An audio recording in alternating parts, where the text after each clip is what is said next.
Welcome sa ating Lesson 2 mga ka-Pro Prince. Pag-usapan naman natin dito yung tamang mindset sa pagbebenta. Simulan natin yung clothing business mo with confidence.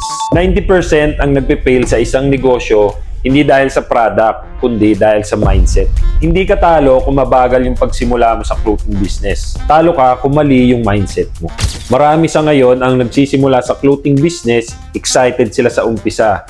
Pero a week ago, tinatamad na, wala nang gana, wala kasing benta, walang like sa mga posts, wala silang buyers. Iniisip mo agad kapag mga ganong sitwasyon, baka hindi para sa akin tong clothing business. I-stop mo na lang. Sayang naman yung sinimulan mo at pinuhunan mo. Pero ang totoo niyan ka-Pro Prince, lahat naman ng mga successful na negosyante ngayon sa clothing business ay dumaan sa ganyang mga sitwasyon.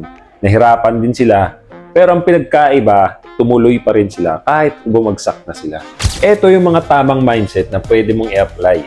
Unang-una, hindi benta agad, pero branding muna yung unahin mo.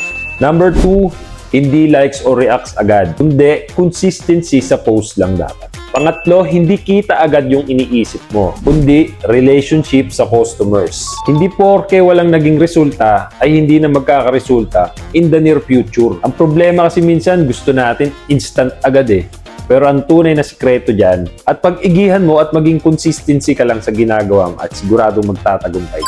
Tandaan mo ka-Pro Prince, maging committed sa process, magtiwala sa progress at never mong ikukumpara yung simula mo sa ending ng iba. Kung nag-avail ka ng package dito sa Pro Prince, eto na yung simula at pagkakataon na baguhin yung takbo ng buhay mo. Tamang mindset lang ka-Pro Prince at sigurado kaming may resulta yung pag nagpaguran mo.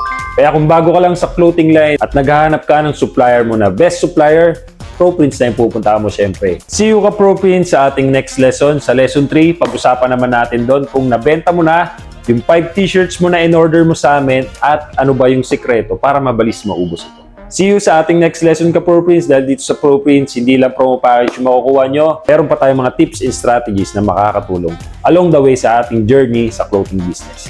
Thank you. God bless po.